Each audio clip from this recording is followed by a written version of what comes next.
उज्जैन में पंचकोशी यात्रा की परंपरा अनादिकाल से चली आ रही है, जिसका महत्व धार्मिक और सांस्कृतिक दृष्टिकोण से बहुत ही अधिक है। आज नवमी के दिन सुबह से ही श्रद्धालुओं ने नवोन्मेषी यात्रा नागचंद्रेश्वर से प्रारंभ कर दी है। इस यात्रा का महत्व इतना अधिक है कि देवताओं ने भी मोक्ष प्राप्ति के लिए इस यात्रा को किया था। पंचकोशी यात्रा में 4 पड़ाव होते हैं, जहां पर श्रद्धालु जाकर पूजन अर्चन करते हैं। इस यात्रा का महत्व इतना अधिक है कि श्रद्धालु अपनी मनोकामना पूरी करने के लिए इस यात्रा को करते हैं। यात्रा के दौरान भगवान को श्रीफल चढ़ाया जाता है और जब यात्रा प्रारंभ करते हैं और जब यात्रा पूरी हो जाती है तो भगवान को मिट्टी का घोड़ा चढ़ाया जाता है। इस यात्रा की दूरी लगभग 118 किलोमीटर है, जो 5 पड़ावों में पूरी होती है। यात्रा नागचंद्रेश्वर से प्रारंभ होकर नागचंद्रेश्वर पर ही समाप्त होती है। पंचकोशी यात्रा की परंपरा उज्जैन की धार्मिक और सांस्कृतिक विरासत का एक महत्वपूर्ण हिस्सा है। ज्योतिषाचार्य पंडित अमर डब्बावाला ने बताया कि वैशाख मास में धार्मिक यात्राएं और क्रियाएं पुण्य की वृद्धि के लिए की जाती हैं और इसका पंचगुणित शुभ फल पुण्य का प्राप्त होता है। उन्होंने कहा कि इस माह में पितरों को तृप्त करने का भी विशेष महत्व है। साथ ही धार्मिक यात्रियों के लिए छायादार वृक्ष का रोपण करना चाहिए या छाया का उपक्रम खोजना चाहिए, जिससे उन्हें धूप न लगे।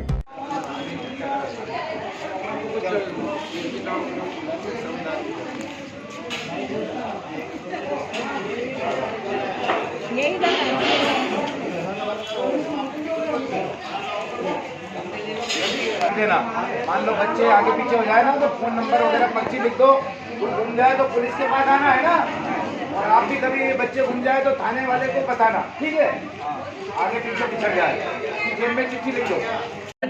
बटलाव जी से आया और बलदेव सिंह बल लेके जा रहे और 118 किलोमीटर चला।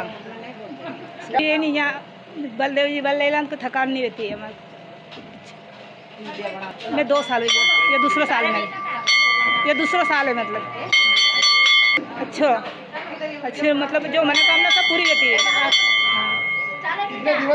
मैं 2 साल हुई, 5 दिन 14 दिन पचाई जाऊँ।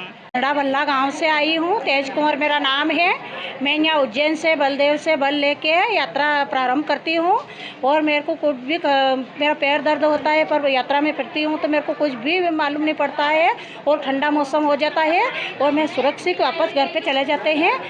यात्रा जो पंचकोशी यात्रा उसकी परंपरा तो बैसाख मास की कृष्ण पक्ष की 10वीं से है, लेकिन आज नवमी के दिन ही सुबह से दर्शनार्थियों का श्रद्धालुओं का तांता लगा हुआ है। आज सुबह से ही श्रद्धालुओं ने नवमी से ही यात्रा नागचंद्रेश्वर से बल लेके प्रारंभ कर दी है और दूसरे अपना पहला जो इनका पड़ाव है वहाँ पर पहुँच चुकी पिंगलेश्वर पर।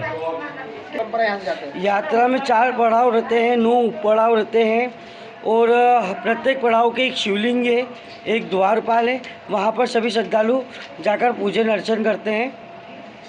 अनादिकाल से परंपरा चली आ रही है। इस यात्रा को देवताओं ने भी किया है श्राप मुक्ति के लिए, तो सभी भक्त अपनी मनोकामना पूरी के लिए इस पंचकोशी यात्रा को करते हैं।